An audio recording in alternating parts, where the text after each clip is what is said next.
आज आप प्रेयर से शुरू कर लीजिए। Okay. Oh hidden light shining in every creature. O hidden light shining in every Oh creature. hidden life vibrant in every atom. O hidden light vibrant in every atom.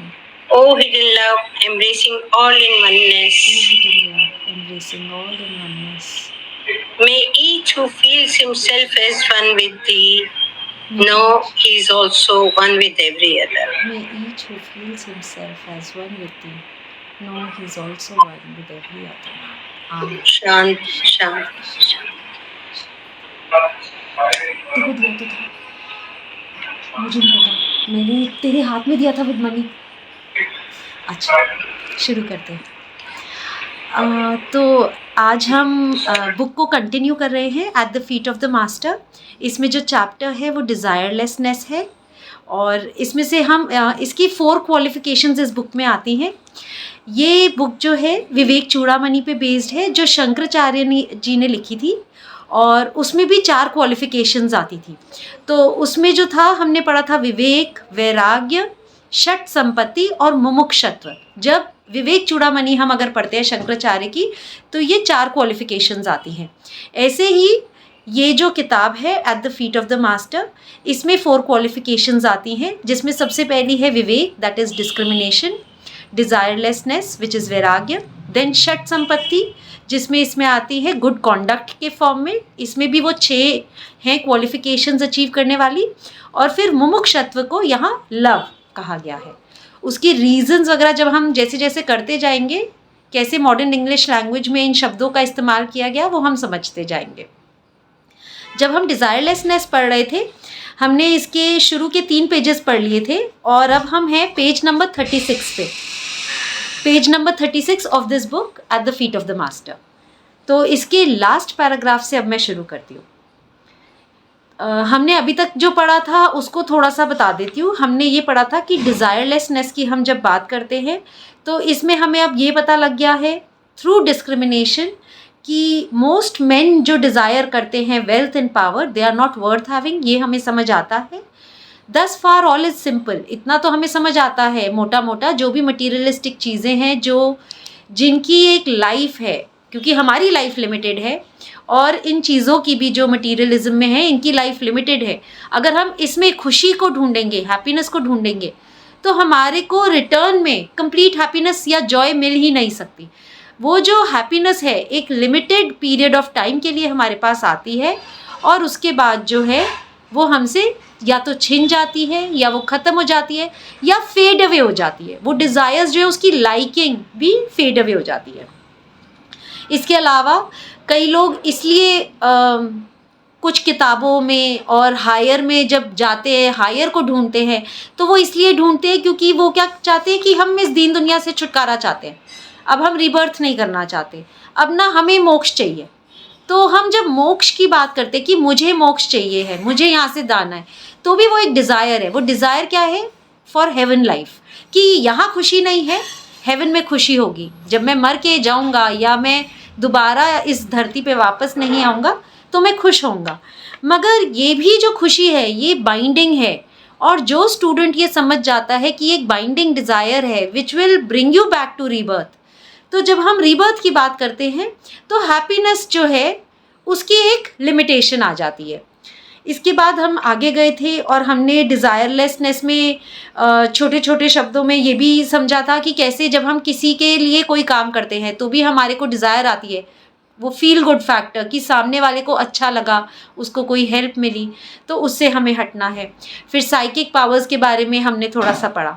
अब इसके आगे चलते हैं। You must guard too against certain small desires which are common in daily life. इसमें आते हैं you must guard too against certain small desires. यहाँ guard का क्या मतलब है? यहाँ guard का मतलब है कि आप माइंडफुल हो रहे हैं। अगर हम एक सिंपल वर्डिंग्स में चले जो कि 100 years बैक यूज़ करा गया, तो गार्डिंग का यहाँ जो मतलब है वो है माइंडफुलनेस। माइंडफुलनेस का मतलब है वी आर अवेयर कि हमारे आसपास क्या हो रहा है, हम अपनी डिज़ायर्स को कितना पहचानते हैं, how much is it that we know about our own desires. जो छोटी छोटी डिज़ायर्स होती है ना, जो हमारे अंदर से उत्पन्न होती है, अगर हम माइंडफुल नहीं है, माइंडफुल जैसे हम घर के लिए होते हैं, एग्जाम्पल लेती हूँ, माइंडफुलनेस मीन्स अगर मैं घर में हूँ तो I am guarding my house, I know कि who is entering the house, who is leaving the house, so I am guarding, I am mindful. क्योंकि अगर गलत लोग मेरे घर में आएंगे, गलत तरीके की बातें होंगी, कुछ भी गलत हो सकता है, हम चोरों को भी अंदर नहीं घुसाते, हम स्ट्रेंजर्स को भी अंदर नहीं घुसाते। ऐसे ही जैसे हम अपने घर को प्रोटेक्ट करते हैं, हमें अपने शरीर और मन को प्रोटेक्शन देना है। बाहर में बहुत सारी डिज़ायर्स है, हर इंसान की अपनी चाहते हैं, अपनी डिज़ायर्स है। अगर उन डिज़ायर्स से मैं इन्फ्लुएंस होती रहूँगी, बार बार इन्फ्लुएंस होती रहूँगी, तो मैं उनकी डिज़ायर्स को अपना मान लूँगी। जैसे कि मेरे नेबर में, मेरे फ्रेंड के पास एक मर्सिडीज़ है, तो मैं कहूँगी आई बाय वन मर्सिडीज़ टू। तो मेरे के अंदर इन्फ्लुएंस आएगा, एक डिज़ायर उत्पन्न होगा कि एक बड़ी कार मेरे पास होनी चाहिए। I am not satisfied with the car that I have.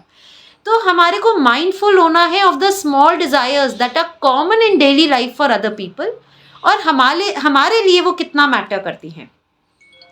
Never wish to shine, to appear clever, have no desire to speak. हम कई बार ना इन शब्दों के थ्रू, इन सेंटेंसेस को स्किप कर जाते हैं, तो इन सेंटेंसेस पे स्ट्रेस करना थोड़ा सा इम्पॉर्टेंट है इस टाइम पे। ये इसलिए कि हमें लगता है कि हम तो ये जानते ही हैं कि जो जितना ज़रूरी है उतना बोलना है, और सामने वाले को बताना भी इम्पॉर्टेंट है कि क्या सही है क्या गलत है। अगर हमने पढ़ा है, समझा है, तो हमारी ड्यूटी बनती है।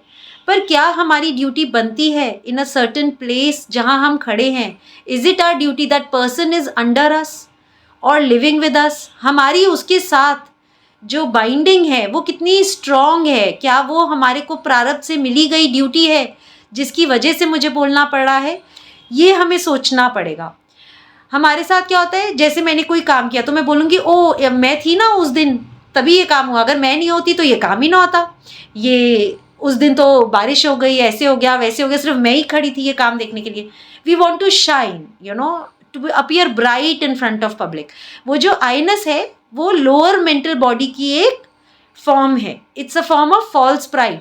मगर वो फॉल्स प्राइड, क्योंकि हमने पिछले बार भी डिस्कस किया था कि वो वाया कंडीशनिंग हमें बचपन से हमारे अंदर इंस्टिल्ड है, बिकॉज हमारे को प्रेज किया जाता है when we do something right, and we are also told don't do this, this is wrong. तो हम वही कंडीशनिंग जैसे जैसे बड़े होते हैं अपने बच्चों में, अपने नॉन टूज में यूज़ करते हैं। क्योंकि जब हमने अपने बड़ों से देखा है कि क्या सही है और क्या गलत है वो बताते हैं, तो अब हमें लगता है अब हम बड़े हो गए हैं तो हमें भी बता देना चाहिए ये सही है और ये गलत है। पर इसीलिए जो ये क्वालिफिकेशन है, have no desire to speak, ये बहुत इंपॉर्टेंट होती है। अनलेस एंड अनटिल, आगे जाकर भी आएगा कि if it is your duty, जैसे कि आप प्रोफेशनल एटमॉस्फेयर में हो और आपके अंडर जूनियर्स है जिनको आपने काम देना है, सिखाना है और करवाना है, then it becomes our duty. आपके घर के जो फैमिली मेम्बर्स हैं, स्पेशली इस बच्चों में who are not adults right now, वहाँ it becomes a duty to tell the other person. मगर जब 2 अडल्ट्स या 3 अडल्ट्स घर में रह रहे हैं तो भी एक रेस्ट्रिक्शन आ जाती है। जैसे हम नहीं चाहते कि हमें बताया जाए कि कोई काम कैसे करना है, दूसरों के अंदर भी आता है कि हमें भी ना बताया जाए कि कैसे करना है। So everybody wants to participate and actively अपनी एनर्जी को डालते हैं to do a certain work, और सबके लिए वो इम्पॉर्टेंट है जो मैं की भावना है कि मैं ये काम अपने तरीके से करने चाहता हूँ। तो इसीलिए to become quiet, to stay silent, to observe yourself how much, because this is a common desire. ये डिज़ायर क्या है? ये वो डिज़ायर नहीं है कि हमने कुछ त्यागना है, ये हमारी छोटी छोटी हैबिट्स हैं जो इस किताब में पॉइंटेड आउट है। जब हम डिज़ायरलेसनेस की इधर बात करें, सिर्फ कुछ हैबिट पैटर्न्स हैं जो हमें ब्रेक करने हैं। ये C.W. लेडबीटर जी ने भी कई आर्टिकल्स में इस पे बोला है। जब हम अपनी स्मॉल हैबिट्स को देखने लगेंगे और जहाँ रिक्वायर्ड नहीं है उसको ब्रेक करने लगेंगे, that is desirelessness. Because common man के लिए ये सिंपल डिज़ायर है। ये डिज़ायर क्या है? अंदरूनी भावना, एक इंटरनल अर्ज है, that internal energy that comes out and speaks, क्योंकि उसको सही पता है तो वो आगे कन्वे करना चाहता है, शेयर करना चाहता है। मगर वो शेयरिंग की भावना में हमारी ड्यूटी बनती है तो हम करेंगे। हमें कब करना है? ये हमें डिस्क्रिमिनेशन अप्लाई करना है। फिर आता है it is well to speak little, better still to say nothing unless you are quite sure that what you wish to say is true, kind and helpful.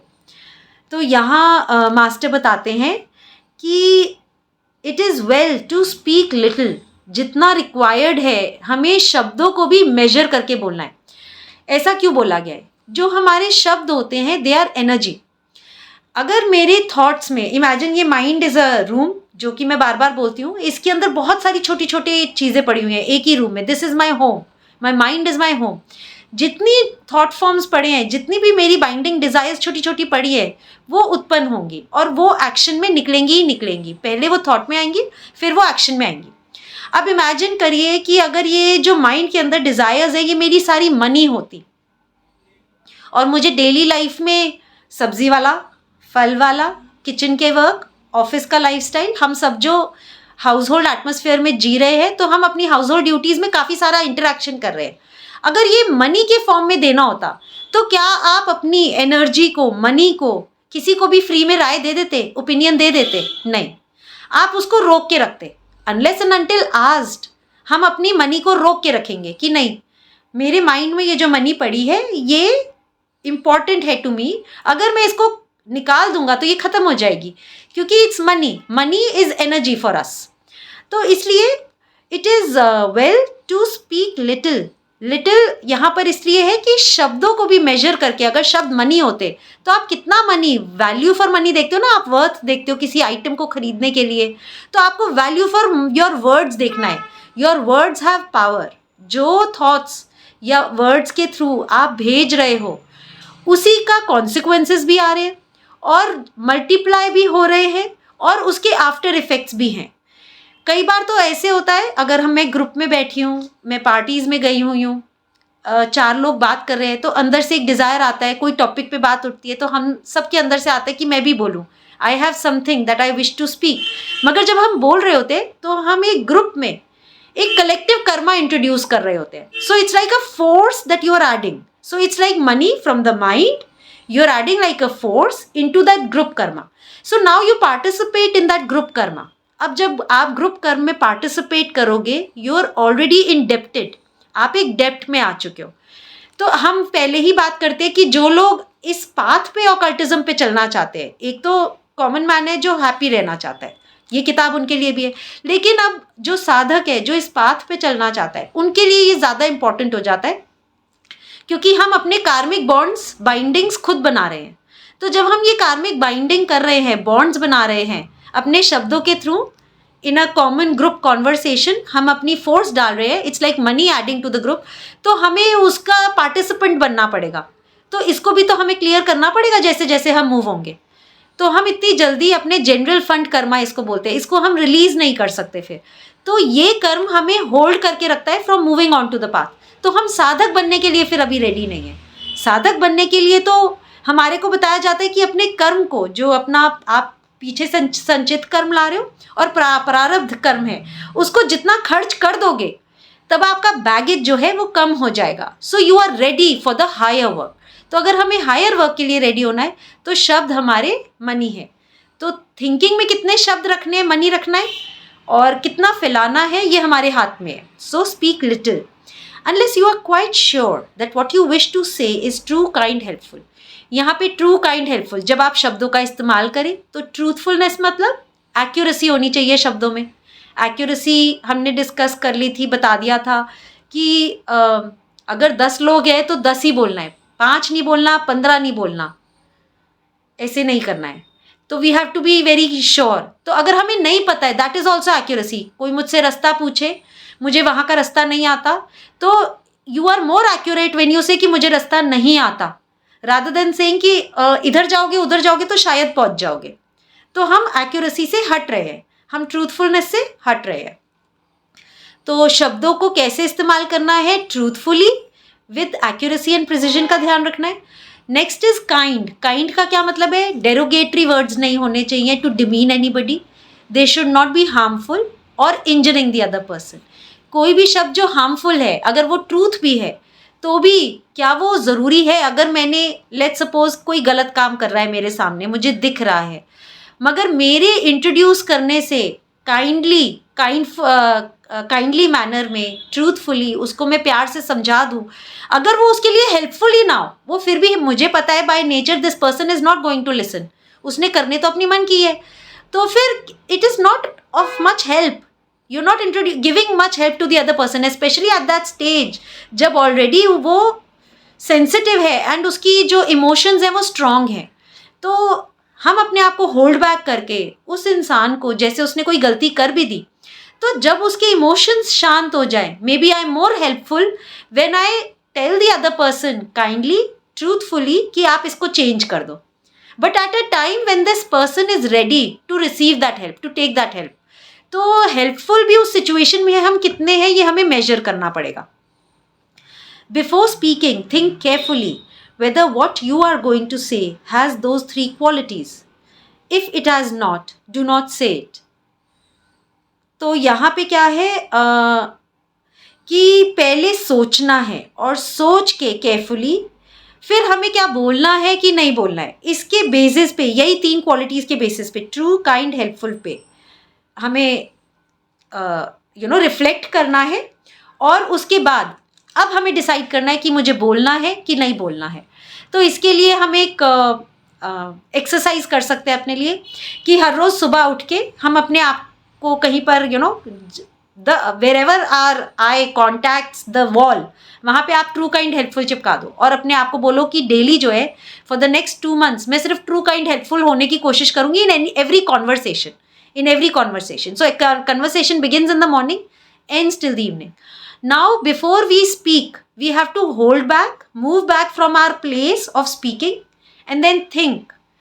अच्छा, जब वो पॉज आएगा ना, ये पॉज जो है हमारे अंदर एक ऑब्जेक्टिविटी सडन क्रिएट करेगा. आप ये देखेंगे कि जो मैं सब्जेक्टिव थी कि ये काम ऐसे करना चाहिए, सडनली मेरा आदत होती है ना, अरे ये काम ऐसे कर दो, तो इंस्टेड कि मैंने सडनली रिएक्ट किया, आई हेल्ड बैक. तो जैसे मैं होल्ड बैक करूंगी, मैं सब्जेक्टिविटी को हटाकर ऑब्जेक्टिव हो जाऊंगी. I will move back from my self, पीछे होके मैं अपने आप को देखूंगी. फिर अंदर एक सेंसेशंस या फीलिंग्स अराइज होंगी बोलने की. उस टाइम पे अब मैं ट्रू काइंड हेल्पफुल सोच के बोलने की कोशिश कर सकती हूँ. If you try doing this, तो ये धीरे धीरे जो है हमें रियलाइज होगा और रिकग्नाइज होगा that we are not mindful throughout the day, that we were not mindful enough to understand whether we should have spoken, whether we should not have spoken and how much should we have spoken. So these are the 3 things that we need to understand. तो ये भी था, मैंने बताया था कि जब हम धीरे धीरे बोलते हैं, स्लोली, हम जब लिखते भी धीरे धीरे है, बोलते भी धीरे धीरे है, तो क्या होता है हमारे अंदर एक ऑब्जेक्टिविटी, एक डिस्टेंस क्रिएट होता है, क्योंकि पहले हम सोच रहे होते हैं, उसके बाद रिफ्लेक्ट कर रहे होते हैं, वहाँ पर चर्निंग चल रही होती है माइंड में इंफॉर्मेशन की, उसके बाद हम बोल रहे होते हैं. डॉक्टर एनी बेसेंट के साथ तो ऐसे होता था, I read in an article, कि बहुत सारे थॉट फॉर्म्स उनके एक टॉपिक को लेके आ जाते थे, and from amongst those thoughts she could see कि पहले मुझे कौन सा थॉट निकालना है, देन कौन सा थॉट अपने माइंड से निकाल के रिलीज करना है, मतलब step by step. That is the kind of a quality of being mindful through out 24 hours. तो अगर कोई माइंडफुल हो जाए लाइक डॉक्टर एनी बेसेंट, तो इमेजिन आपके वर्ड्स में कितनी पावर आ जाएगी. सो एवरीबडी यूज टू से कि डॉक्टर एनी बेसेंट जब बोलती थी, it was charismatic, she was a magnetic personality. जब वो बोलती थी लोग ऐसे चिपक जाते थे उनके शब्दों के साथ, बिकॉज थॉट्स में, आपके शब्दों में पावर है. तो आप कैसे उसको फिल्टर करके यूज़ कर रहे हैं, ये हम सबको अपने लिए देखना है. तो ये हम सब के लिए, हम सब एक ही स्टेज पे है, सेम स्टेज पे हैं, जहाँ हम सोशल हैं, जहाँ हम फैमिली एटमॉस्फेयर में हैं, हमने ये सब काम कभी किए नहीं हैं. So this is our way to start और बिगिन. नेक्स्ट पैराग्राफ पे जाती हूँ. It is well to get used even now to thinking carefully before speaking, for when you reach initiation you must watch every word lest you should tell what must not be told. तो यहाँ पे again इसके आगे दोबारा continuation में आ रहा है कि why you have to think carefully before speaking. इसमें फिर से ये क्वालिटी आई है. ये इसलिए है कि जब आप इनिशिएशन के पाथ पे चलने लगते हैं, you are one with your master, your guru और दैट परफेक्टेड बीइंग जिन्होंने आपको एज अ डिसाइपल एक्सेप्ट किया है.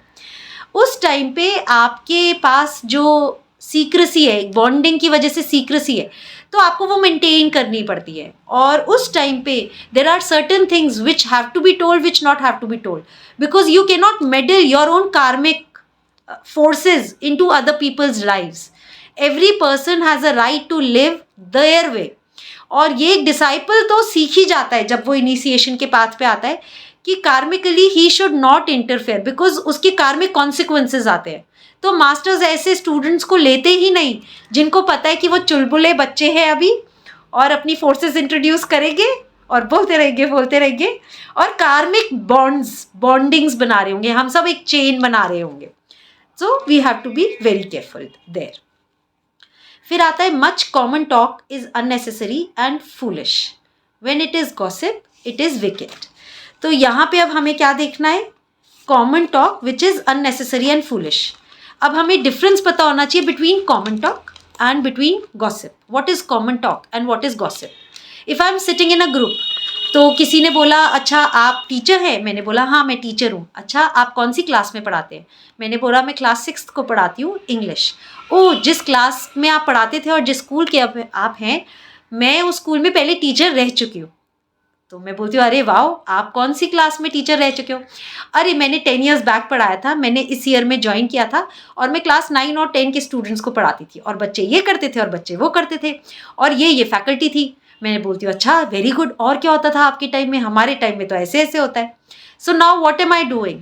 I am having a common talk in a group conversation wherein nobody is helping each other, there is nothing to for give and take, there is a friendly conversation because एक internal urge है to speak, not because of a social custom. हम ना 2-3 कारण से बोलते हैं। कुछ लोग तो इसलिए बोलते हैं क्योंकि ना बोलना पड़ता है, they are in a social group, वो चुप रहने में खुश रहते हैं, they are happy in their own selves, they are happy within themselves. वो तब बोलते हैं क्योंकि it is a social custom, तो क्योंकि आप आए हो, हम होस्ट हैं, हम गेस्ट हैं, तो एक कॉमन टॉक, अंदर से अर्ज नहीं है but you share your ideas, तो आप बोलते हो थोड़ी देर के लिए इन सोशल मैनर। कुछ लोग इसलिए बोलते हैं क्योंकि एक इंटरनल अर्ज होती है कि अब हम आए हैं तो हम तो बातें ही करने आए हैं, ऐसे कैसे हो गया कि ये छूट गया। वो इंटरनल अर्ज की वजह से बोलना शुरू करते हैं and there is non stop chatter, that is common talk. तो ये डिफरेंस है। अगर हम ये रिकग्नाइज कर रहे हैं कि इंटरनल अर्ज नहीं है, इफ गिवन अ चॉइस हम आराम से बैठ सकते हैं, हमें प्रॉब्लम नहीं है। But now that we have come और मैं होस्ट हूँ और सामने वाले को मुझे रिसीव करना है, तो एज अ सोशल कस्टम कुछ तो कॉन्वर्सेशन होगा, तो हम किसी भी कॉमन टॉक पे थोड़ा सा चिट चैट कर लेते हैं। If you can recognise that, it is very good, because now you know what is common talk. You are doing it because there is no internal urge, but you know that out of social mannerisms, we must have a good conversation with each other. And if we can help or share ideas, that will be better. तो ये हमें recognize करना है। Common talk गलत नहीं है, मगर common talk हम किस लिए कर रहे हैं, हमारा मोटिवेशन क्या है बिहाइंड इट, ये हमें देखना है। गॉसिप क्या होता है? मैं दो लोग 4 लोग बैठे, अरे तुझे पता है उसके घर में क्या हुआ, मैं बताती हूँ। I am not sure, it is unrestrained talking without even knowing कि जो चीज़ मैं बोल रही हूँ वो सच भी है कि नहीं। Is it a fact? जैसे मैंने बोला तुझे पता है उसके घर में कल रात को चोर आया था। आई एम नॉट श्योर, मैंने ना आवाज़ सुनी थी, मुझे तो पता ही था यहाँ चोरी होनी है, ये तो दरवाजे खुले ही रखते हैं। सो आई डोंट नो चोरी हुई नहीं हुई, मुझे ऐसे लगा कि आवाज़ हुई। I am not sure, but because I have to gossip, there is something that is within me exciting me कि नहीं अरे मेरी friend आई है, let me share, that is gossip and then it becomes wicked, especially when it is directed to people जिनके बारे में मैं negativity create कर रही हूँ। क्योंकि usually हम gossip में किसी तीसरे इंसान के बारे में बोलते हैं, it is not about objects but it is about people and we are usually talking negative about people। तो हमारे जो thought forms है माइंड के अंदर, अब जितना भी मनी है वो कैसे मैं यूज़ कर रही हूँ, मैं राइट वे में यूज़ ही नहीं कर रही। और ट्रू बिजनेसमैन क्या करेगा, अपने पैसे को संभाल के रखेगा। उतने पैसे को टाटा और अंबानी बनना है तो फिर हमारे को पैसे को भी वैसे ही कंजूसी से इस्तेमाल करना है कि पैसे आए ज़्यादा और जाएं कम, वेस्टेज नहीं हो। तो वेस्टेज नहीं हो हमारे थॉट फॉर्म्स की, ये हमें देखना है। So be accustomed to listen rather than to talk. तो हमारे को क्या करना है, we have to be accustomed to listen सुनना भी एक आर्ट है, और लिसनिंग स्किल्स आजकल के बच्चों में बहुत कम है, इसीलिए वो आप देखते हो कि कंप्यूटर पे होते हैं, राजसिक एलिमेंट उनमें इतना ज़्यादा होता है। छोटी छोटी रील्स बनती है आजकल, छोटे छोटे पोस्ट बनते हैं 2-2 मिनट्स के, 30-30 सेकेंड्स के। पीपल आर सो डिस्ट्रैक्टेड, इतने राजसिक हो चुके हैं कि 30 सेकेंड्स में वो बोर हो जाते हैं, because they are unable to listen for a long time. अगर एक टॉपिक पे मैं पिक करूँ 10 बच्चों को, मैं लॉयल्टी, ट्रस्ट या कोई भी एक स्टोरी लेके चलूंगी, तो आधे बच्चे तो सो जाएंगे, उनको समझ नहीं आएगा, बिकॉज आजकल के लाइफस्टाइल में everything is very fast. So fast moving में क्या हो रहा है, आप मूवीज़ भी देखोगे तो छोटे छोटे क्लिप्स होते हैं, because they know there the mind has become very restless, mind has become distracted. और अगर 30 सेकेंड्स के अंदर अगर मैं होल्ड नहीं कर पा रही हूँ, तो फिर I have lost my money. Online तो यही हो रहा है, और ऐसे ही बच्चों के साथ होता जा रहा है, being on computer, being on the laptop all the time. तो वो लिसनिंग की जो एबिलिटी वो ख़त्म हो चुकी है इन मैनी किड्स। कई किड्स अभी भी होल्ड करके बैठे हैं। तो अगर हम अभी भी लिसनिंग की क्वालिटी को इम्प्रूव नहीं करेंगे, तो हम लाइफ आफ्टर लाइफ इस लिसनिंग की एबिलिटी को नहीं बढ़ा पाएंगे। तो हम कैसे सुनेंगे जब हमारे को हायर लाइफ से इंट्यूशंस आ रही होंगी, हायर नॉलेज आ रही होगी, यू नो। ये यूजुअली सबके साथ होता है, जब हम किताबें पढ़ते हैं तो कुछ एक हायर इम्पैक्ट्स आते हैं हमारे को, आता है एक हायर इंट्यूटिव रीजनिंग आती है ऑन अ सर्टन सब्जेक्ट, जो हमें लगता है हाँ ये इसमें नहीं लिखा but this is what it means, जिसको हम बोलते हैं right understanding of that book, that thing that you read. तो ये बहुत इंपॉर्टेंट है। So listening is an art and we all need to develop it. So we should be accustomed to listen rather than to talk. इसीलिए ये सब जो है common, ये जो है ना डिजायर लेसनेस किधर है, और डिजायर्स कौन कौन सी रखनी है। तो डिजायर किसकी होनी चाहिए, to listen more, to talk less, to become silent. ये इस डिजायरलेसनेस की बात हो रही है। आप कहीं पर भी अगर किताब में ढूंढोगे तो अगर वो वर्ड नहीं है तो वो डिजायरलेसनेस का पार्ट नहीं है। जो इस डिजायरलेसनेस की किताब में 6 से 7 पेजेस के अंदर अंदर जो डिजायरलेसनेस क्वालिफिकेशंस मास्टर चाहते हैं, बस उन्होंने वही लिखा है कि कॉमन हैबिट्स को चेंज करना।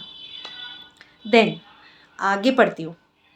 One statement of the qualifications gives them thus: to know, to dare, to will, and to be silent. And the last of the 4 is hardest of them all. तो इसमें वो बताते हैं अब one and all कौन सी qualifications हमारे पास होनी चाहिए apart from the listening skills. एक तो है to know. To know means higher knowledge को कलेक्ट करना, राइट नॉलेज को गैदर करना। ये आपकी संपत्ति है जो आप आगे लेके जाओगे, ये मैच्योर हो रही है, इससे आपकी जो हायर बॉडीज़ है वो ग्रो कर रही हैं, आपकी मसल बिल्डिंग चल रही है आपके माइंड में। So to know, knowing is an art. Know yourself, know the books through which you are taking the knowledge, ये नोइंग है to know. Then to dare. To dare का मतलब है that daring attitude. Daring is courage, strength, determination to work hard. Dare is not कि लोगों को डराना, लोगों को जाकर पीट देना। Here the daring is that you have the courage and strength to walk this path. क्या आप अपने आप को डेयर कर सकते हो, that I dare myself, that I will overcome my negative wrong habits and achieve desirelessness in becoming more silent and achieve the qualities that are written in this book in a common daily life. बस simple. Then to will. Will is desire का जो higher part होता है बुद्धिक plane पे, वो होता है to will. विल जो होती है वो हायर बुद्धिक प्लेन से एक हायर क्वालिटी आ रही होती है, और जब ये नीचे रिफ्लेक्ट होती है एस्ट्रल प्लेन में तो ये डिज़ायर के रूप में मैनिफेस्ट होती है। सो जब कॉन्शियसनेस ऊपर से आ रही है बुद्धिक प्लेन से, ये विल पावर है, और नीचे में ये डिज़ायर प्लेन पे या एस्ट्रल प्लेन पे डिज़ायर के थ्रू रिफ्लेक्ट हो रही है। सो हमें ट्रांसम्यूट करना है, डिज़ायर को विल में बदलना है। मतलब मेरी एक स्ट्रॉन्ग डिज़ायर है टू हैव आइसक्रीम। अब डिज़ायर तो है मगर बैठे बैठे आइसक्रीम नहीं आ सकती। I have to will myself कि मैं आइसक्रीम लेने जाऊंगी, and I pick up my purse, take the money and go and get the ice cream. That is willing. So I should be willing to go to get the ice cream. I cannot just sit here and say, oh, I have a desire to have ice cream. Same way, to achieve desirelessness, have that willpower, create that willpower कि मुझे ये करना है. जैसे true kind helpful, TKH हम बोलते हैं, TKH, true kind helpful को फॉलो करना है, कोशिश करनी है कि अब हम फॉलो करते हैं. And the last is to be silent. And the last of the four, वो अपने आप ही बोल रहे हैं, the last of the four is hardest of them all. क्योंकि जब हमें नोइंग पता होती है तो हम दूसरों को बताते हैं, हमें डेयर करना होता है, हमें नॉलेज ज़्यादा आ जाती है तो हम डेयर करके दूसरों को बताते हैं। विल पावर दूसरों के लिए होती है, तो हम अपने पे कंट्रोल नहीं ला पाते, अपनी बॉडीज़ पे, अपनी हैबिट पैटर्न्स पे, मगर बाहर ज़रूर कर देते हैं। और ऐसी साइलेंट तो फिर हम रह ही नहीं पाएंगे, क्योंकि जो आउटरली वर्ल्ड में मैनिफेस्ट हो रहा है, तो साइलेंस तो हम अचीव ही नहीं कर पाए। That is why silence comes first. तो to be silent is a quality which will, if we stay silent and listen, तो अगेन हम ऑब्जेक्टिव हो जाएंगे, हम मूव बैक करेंगे from the situation and we'll be able to better जज ourselves first, कि हमें अब क्या करना है सिचुएशन में। ऐसे next paragraph, another common desire which you must sternly repress is to wish to meddle in other men's business. What another man does or says or believes is no affair of yours, and you must learn to let him absolutely alone.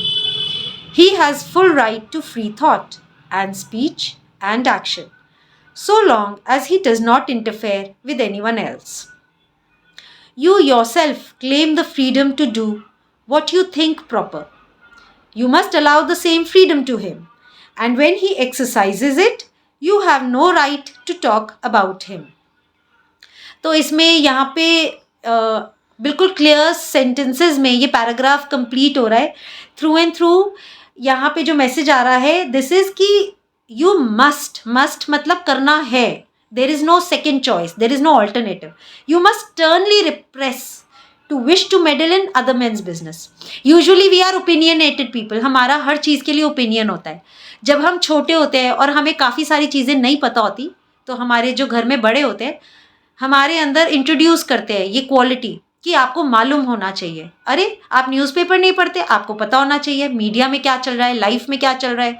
आपको general knowledge नहीं है, आपको नहीं पता politics में क्या हो रहा है, आजकल स्पोर्ट्स में क्या हो रहा है, आपको पता होना चाहिए। So you should know everything and you are condemned in the society. So you are told कि देखो अगर नहीं मालूम होएगा तो क्या होगा, आपको नहीं मालूम होगा तो लोग बोलेंगे ये तो इग्नोरेंट है, इसको तो लाइफ में कुछ अचीव ही नहीं कर सकता ये ज़िंदगी में। तो सबसे इम्पॉर्टेंट फैक्टर होता है जब स्टूडेंट की लाइफ में उसको पुश किया जाता है इन अ डायरेक्शन कि आपको तो मालूम ही नहीं है, you should know everything. Now when you know everything even if you don't know, क्योंकि यूजुअली हमारी जो नॉलेज होती है वो पार्शियल नॉलेज होती है, लिमिटेड होती है और वन साइडेड होती है। जितना मैंने सुन लिया पढ़ लिया, किसी ने 4 जगह गूगल करा होएगा, मैंने एक ही पेज पे गूगल किया, और किसी ने तो तीसरे के से सुन लिया, उसने तो कभी पढ़ा भी नहीं। तो हम सबकी पार्शियल लिमिटेड नॉलेज है and understanding on most subjects, but we all have opinions about everything. तो चोट लगेगी तो डॉक्टर के पास भी जाएंगे, तुम हल्दी लगा लो, तुम ये भी कर लो, तुम ये भी कर लो, we will all start giving opinions. मगर ओपिनियन तब देनी चाहिए जब सामने वाला मांग रहा हो। ये हम नहीं देख पाते हैं कि that the people are not asking, they are just telling us. So if we are in a social gathering, they are ready to share, not exactly share, they are ready to tell कि मेरे साथ आज क्या हुआ, because everybody wants to stay in the bright spot. तो जो common man है जब वो ब्राइट स्पॉट में रहना चाहेगा विद इन द कॉन्वर्सेशन, तो यूजुअली वो इंट्रोड्यूस भी करेगा कॉन्वर्सेशन और वो बोलता रहेगा non stop, and he will be talking only about himself and his work. अब वो किसी की ओपिनियन नहीं मांग रहा, मगर सामने वाले जो हैं वो ओपिनियन देना शुरू कर रहे हैं। तो कॉमन मैन के लिए it is okay to have opinions, मगर हमें ये देखना है कि हम कार्मिक फोर्सेस इंट्रोड्यूस कर रहे हैं। तो अब क्या होगा, अगर हम हैप्पीनेस के रास्ते पे चल रहे हैं, even if we don't want samadhi, we don't want self realization, अगर मैं सिंपल इंसान हूँ, हैप्पीनेस चाहती हूँ, लेकिन मैं बार बार इंट्रोड्यूस कर रही हूँ अपना karma by speaking, meddling in other people's affairs, तो क्या मेरे पे वो इम्पैक्ट नहीं आएगा? और जब मेरे पे आता है तो मैं कहती हूँ कि इस इंसान ने मेरे साथ ऐसे क्यों किया, वो मेरे बीच में क्यों बोलता है, उसकी वजह से मेरी लाइफ खराब हो रही है, वो बार बार मेरी लाइफ के बीच में इंटरफेयर कर रहा है।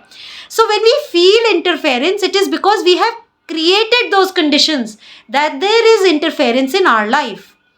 और हैप्पीनेस फिर अचीव नहीं होती, क्योंकि यूजुअली लोगों के घर में फ्रिक्शन क्रिएट हो जाती है, इमोशनल मिसअंडरस्टैंडिंग्स क्रिएट होती है, जॉइंट फैमिली सिस्टम ब्रेक होने लगते हैं, न्यूक्लियर फैमिलीज आ जाती हैं। So even in a common man you will see all these problems cropping up. Why? Just because we speak and we give opinions on everything. तो अगर हमें simple life में भी आज हमें कहीं नहीं जाना, हमें मर के नहीं जाना कहीं, we have to be right here and apply this knowledge for just being happy. अगर हम कई जगह पे अपने फोर्सेस इंट्रोड्यूस नहीं करेंगे of interfering in other people's lives, meddling in their affairs, तो ऑटोमेटिकली कार्मिक रिबाउंड तो आएगा ही नहीं. जो आएगा वो पुराना है, पास्ट कर्म है, वो पास्ट कर्म को आने दो. जो इंटरफेरेंस कभी कभी आपकी लाइफ में आएगी, लोग अड़चन डालेंगे, कोई ऑब्स्टिकल आ जाएगा, कोई कमेंट मार देगा जो आपको अच्छा नहीं लगेगा, तो ये सबके घर में अगर हो भी रहा है या प्रोफेशनल एटमोसफेयर में हो भी रहा है, तो आप समझ जाओ ये पास्ट कर्म है, ये मेरे आगे आ रहे हैं. उस टाइम पे जस्ट स्टे कॉन्फिडेंट कि अब मैं आज से ये काम नहीं करूँगा, तो मेरे साथ भी ये सब जो कार्मिक कंप्लीट हो रहा है चेन, ये जो मैंने क्रिएट किया है और उस पर वापस आ रहा है मेरे पे, वो वापस नहीं आएगा. रिबाउंड कर्मा, रिबाउंड करके हमारे पे वापस नहीं आएगा. तो इसको हम ये भी बोलते हैं NOMB, none of my business. किसी ने मुझसे पूछा नहीं, none of my business, why should I talk, why should I convey. कोई कश्मीर जा रहा है, उसने बोला मैं ना फ्लाइट से जाऊंगा, ऐसे ऐसे करूंगा, तो भाई मैं क्यों इंट्रोड्यूस करूं. उसने मुझसे पूछा कि मैं कौन सी जर्नी लूं, तो मैं क्यों बोलूँ ट्रेन से जाओ, यहाँ जाना, वहाँ जाना, यहाँ घूमना, ये तो बहुत बढ़िया जगह है, अरे तुमने नहीं देखी, मैं बताता हूँ कहाँ जाना है. तो none of my business if I am not being asked कि वो कश्मीर कैसे जा रहा है, वो तो सिर्फ बता रहा है ना मैं कश्मीर जा रहा हूँ. सो ही इज़ हैप्पी शेयरिंग कि मैं कश्मीर जा रहा हूँ, मैं बड़ा खुश हूँ.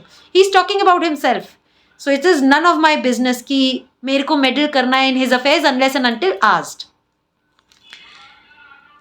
तो इसीलिए ये यहाँ बोलते हैं you must learn to let him absolutely alone. He has full right to free thought and speech and action. दूसरा, सबका अपना अपना बिलीफ सिस्टम है. तो जब हम अपने बिलीफ सिस्टम से ही नहीं हटते, जैसे कि एक सिंपल बिलीफ सिस्टम है कि कुकिंग में मैं ये पर्टिकुलर डिश को ऐसे ही बनाती हूँ, ये मेरा बिलीफ सिस्टम है कि जब मैं ऐसे बनाती हूँ तो it is well digested for me and I remain healthy, और मेरे को अच्छे से नींद आ जाती है. तो मैं दूसरे को कैसे बोल सकती हूँ, मैं उसके बिलीफ सिस्टम को कैसे ब्रेक कर सकती हूँ. जब मैं किसी की नहीं सुनती तो क्या मेरी कोई सुनेगा, क्या मैं उसके बिलीफ सिस्टम को ब्रेक करने के लिए रेडी हूँ. So we have to be careful कि हम कहाँ पे इंट्रोड्यूस कर रहे हैं अपनी forces. What he also believes और सेज और does is his choice, it is no affairs of ours. ये यहाँ यही लिखा है clearly. You yourself claim the freedom to do what you think proper. जो हम चाहते हैं हम वही करते हैं. You must allow the same freedom to him. मगर हम जो चाहते हैं वो करते हैं. हमें ये नहीं करना कि हम नेचुरल लॉज को ब्रेक करने लग जाएं. इस पूरी बुक में every time I am making sentences, framing them with proper understanding. तो नेचुरल लॉज में नॉन्स हमारे को law of karma, law of reincarnation, law of periodicity को देखना है. दूसरा, हम पंचशील को ब्रेक नहीं कर रहे, यम नियम को साध रहे हैं. तो हम स्टीलिंग, नॉन वायलेंस से ट्रूथफुलनेस को फॉलो करते हुए हम ये कर रहे हैं. ठीक है ना. तो नेचुरल लॉज को देखते हुए और राइट क्या है एंड प्रॉपर क्या है वो हमें गाइडलाइंस फॉलो करनी है. यहाँ तक के लिए किसी के कोई questions? If you think he is doing wrong and you can contrive an opportunity of privately and very politely telling him why you think so, it is possible that you may convince him. But there are many cases in which even that would be an improper interference. On no account must you go and gossip to some third person about the matter, for that is an extremely wicked action. तो next paragraph में ये कह रहे हैं कि अगर आपकी duty है, और ये आगे बताते क्या क्या हमारी ड्यूटीज़ है, कहाँ कहाँ पे हमें बोलना भी है, बहुत ज़रूरी होता है कई जगह बोलना. तो वहाँ पे हम gently, politely, true, kind, helpful, kind words में we can make it an opportunity कि सारे ग्रुप में ना बोल के अलग से ले जाकर प्राइवेटली उसको बता दिया. एंड स्पेशली जब वो काम डाउन है, हिज इमोशंस और her emotions are calm enough so that the other person can listen to you. जब इमोशंस हाई होते हैं तो कोई किसी की सुन नहीं रहा होता है, कान तो वैसे ही ब्लॉक हो जाते हैं, तो ब्रेन भी ब्लॉक्ड ही होता है, क्योंकि इमोशनल सर्ज इतना स्ट्रांग होता है कि पूरी फिजिकल बॉडी के जो केमिकल्स होते हैं they are under a storm. तो वो स्टॉर्म्स में जब है तो उस टाइम पे हम कुछ नया इंट्रोड्यूस नहीं कर सकते फोर्स. वो स्टॉर्म जो है वो मल्टीप्लाई होगा. इट्स लाइक एक यहाँ से यू नो थंडरस्टॉर्म आ रहा है, गोल गोल गोल गोल गोल, और मैंने अपना फोर्स और डाल दिया, अब तो हरिकेन्स ही बन जाएंगे. तो हमें हरिकेन्स नहीं लाने हैं. तो we have to wait for the dust to settle down, for the emotions of other people to settle down before we say anything. तो यहाँ पे अब आगे इसी पैराग्राफ में बताते कि कब हम बोल सकते हैं. If you see a if you see a case of cruelty to a child और एन एनिमल, आप स्पेशली देख रहे हो कि क्रूअल्टी हो रही है टू एन एनिमल, आप रोड पे हो, क्रूअल्टी देखते हो, बच्चों के अगेंस्ट देखते हो, तो आप प्यार से जाकर रोक सकते हो। अगर प्यार से नहीं हो रहा है या आप सोच रहे हो कि नहीं ये इम्प्रॉपर है, you can call the authorities, you can call the police if it is required. Authorities को इन्फॉर्म करो या नेबर्स में 4 लोगों को इकट्ठा करो, something. If there is an opportunity, you feel that you should meddle, then you should also looking at your situation, आपकी safety को सेफगार्ड करते हुए आपने इंट्रोड्यूस करने हैं forces. If you see a case of cruelty to child animal, यहाँ पे आपने करना है, it is your duty to interfere, तब आपकी ड्यूटी बन जाती है to interfere. Next, if you see any one breaking the law of the country, you should inform the authorities. अब कोई लॉ ब्रेक कर रहा है, आपको दिख रहा है, आपके सामने हो गया। यूजुअली कई बार हम अपने घर में इतने मस्त होते हैं मगर हमें नहीं पता होता कब लाइफ में हमारे सामने ऐसी सिचुएशंस आती हैं, तो you can carefully inform the authorities. If you are placed in charge of another person in order to teach him, जैसे कि ऑफिस में आपके जूनियर्स हैं या आपके फ्रेंड्स एंड कोलीग्स हैं, वो आपके टीचेबल तो नहीं है, लेकिन फिर भी आप प्राइवेटली अकेले में, because of your own friendship and loyalty to the other person and trust with him, आप उसको प्रोटेक्टिव एटमोसफियर में बचाने के लिए, उसकी प्रोफेशनल लाइफस्टाइल को हार्म ना आए, तो आप अपने एक out of sympathy and love for the other person आप करना चाहते हो, तो आप इंट्रोड्यूस कर सकते हो एज अ ड्यूटी। घर में आपके बच्चे जब तक अडल्ट्स नहीं हो रहे हैं, तो आपने बच्चों में कैसे बोलना है, इट बिकम्स योर ड्यूटी, है ना। स्पाउस में या एडल्ट्स में आपको कब या कहाँ कैसे बोलना है, ये आपको रीजन आउट खुद से करना पड़ेगा based on your unique situation. So if you're placed in charge of another person in order to teach him, it may become your duty, it may or may not, may become your duty to teach him. It may and gently to tell him of his faults. तो आपको calmly कैसे बताना है। Except in such cases, तो उन्होंने already कुछ cases हमें बता दिए कि कहाँ कहाँ आप बोल सकते हो। So they have already drawn a boundary for you. The rest you have to see as you move around amongst public life. Except in such cases, mind your own business. Yeah, none of my business, NOMB. Yeah, mind your own business and learn the virtue of silence. So this is very important. And silence is one virtue जब हम ग्रहण कर लेते हैं in desirelessness, तो हमारे को already बहुत सारे अपने faults, अपनी weaknesses दिखने लगती हैं और हम अपने virtues को और strengthen करने के लिए रेडी हो जाते हैं, because suddenly we become more aware, more mindful of the way we are, the way we think, the way we have our energies, concentrated energies. हम सब में अच्छी क्वालिटीज़ है, तो अब हम ज़्यादा देख पाते हैं अपनी अच्छी क्वालिटीज़ को, हम अपनी क्रिएटिव और इमेजिनेटिव थिंकिंग को भी ज़्यादा जल्दी देख पाते हैं, तो हम अपनी एनर्जी को राइटली यूज़ भी कर पाते हैं। So here we end the chapter of desirelessness, and next class onwards after 2 weeks we'll be starting with good conduct. Ji, that's all.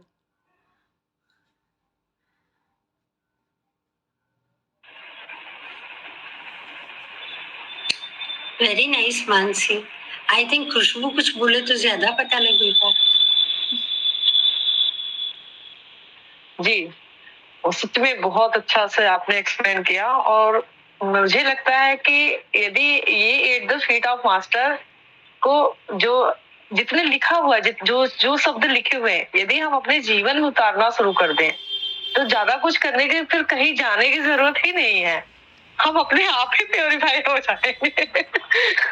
हमारे जो प्योरिफिकेशन की बात होती है ना, कि हम आगे अपने आप को प्योरीफाइड करें, तो ये प्योरीफाइड करने का ही सारे मेथड मुझे तो समझ में आता है कि सारे यही मेथड है। और अपने हम डे टू डे लाइफ में जो हम अननेसेसरी कॉमन टॉक में भी हम चले जाते हैं और हमें पता भी नहीं लगता कि हमें बोलना तो थोड़ा सा था और हमने कितना एक्सप्लेन कर दिया अगले को। तो मुझे तो लगता है इस बुक को पढ़ते पढ़ते, हालांकि वो अंडरस्टैंडिंग क्रिएट हो रही है और समझ में भी आ रहा है कि हमें कहाँ कितना बोलना है, कहाँ रुकना है, और भी मतलब और चीज कैसे, क्या चीज हमें अपने जीवन में उतारना है, तो बहुत कुछ समझ में आ रहा है। और सच में रियली बहुत पावरफुल ई बुक तो मुझे बहुत ही पसंद है, और मुझे लगता है इसको ये आने के बाद तो मुझे लगता है मेरी और स्पिरिचुअल जर्नी फास्ट हो गई है। Thank you. और मैं चाहूंगी कि मैं आप ऐसे ही बुक का स्वाध्याय करते रहे और काफी अच्छा मिलता रहे हमें ज्ञान, क्योंकि पढ़ना और कोई पढ़ाता है दोनों अलग बातें होती है। जब कोई हमें पढ़ाता है तो और समझ में आता है, पढ़ने में तो फिर भी हम स्किप कर ही जाते हैं, कुछ ऐसा लगता है कुछ इंपॉर्टेंट ही पॉइंट को हमने स्किप कर दिया। Thank you Vanshi ji, thank you, really बहुत अच्छा रहा। Thank you. सही बात कही खुशबू ने कि खुद पढ़ते हैं तो कई बार हम उन शब्दों पे नहीं रुक पाते हैं जिन पे एक्चुअली हमें रुक के पॉन्डर करना चाहिए, तब भी कर डिपेंड करता है। और जैसा खुशबू तुमने बोला कि this is straight from the masters, every word everything is given to his pupil, है ना। ये बुक को बोला जाता है, जो हमें शंकर लॉज में भी सिखाया गया था, कि जब हम इस बुक को पूरी तरह साध लेते हैं, अगर हम 100% आपकी इसको वॉइस follow- कट रही है मानसी। अच्छा, अभी आवाज आ रही है? हम जब इस बुक को 100% फॉलो कर लेते हैं तो we become adepts, we ourselves become perfected beings. तो ये हमें शंकर लॉज में ही सिखाया गया था कि once we start with the book, तो क्वालिफिकेशंस अभी हम शुरू कर रहे होते हैं, साध रहे होते हैं, तो ही हम बहुत माइंडफुल हो जाते हैं। और जब हम 100% कर लेंगे, जब तक करेंगे तब हम अडेप्ट्स बन चुके होंगे। मतलब ऐसा नहीं है कि जो इनिशिएट्स भी होते हैं वो भी इस बुक के लिए, मतलब उनके लिए भी ये हेल्पफुल है। So from our journey where we begin as seekers till the end we become adepts, this book is very important. That is why, like, ये है छोटी सी बुक, मगर हम इसके अंदर से और मल्टीपल मीनिंग्स, तब और डीप मल्टीपल मीनिंग्स हमारे लिए आएंगे रिफ्लेक्ट होके बाहर, जैसे जैसे हम और आगे चलेंगे इस पे। और जो हम स्किप कर जाते हैं फिर वो भी नजर आने लगते हैं। एक्चुअली ऐसे होता है।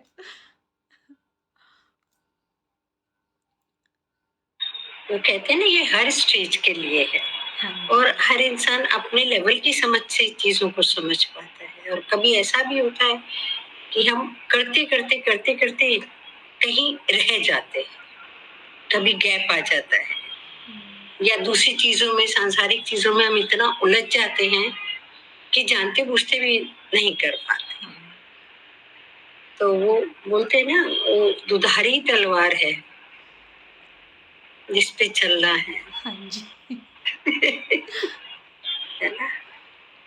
चलो, चलिए एंड करते हैं मैम प्रेयर से। आप करा देंगी? आपकी आवाज नहीं आई। प्रेयर आप करा देंगी? Okay, sure sure. Oh, hidden light shining in every creature. Hidden light. Oh, hidden life vibrant in every atom. Oh, hidden love embracing all in oneness. May each who feels himself as one with thee know he is also one with every other. Om Shanti Shanti Shanti. Thank you everyone. Thank you, Mansi ji. Thank you. Thank you, Shukla ji. Thank you. Namaste. Thank you ma'am, thank you Vanshi ji. Bye. Thank you.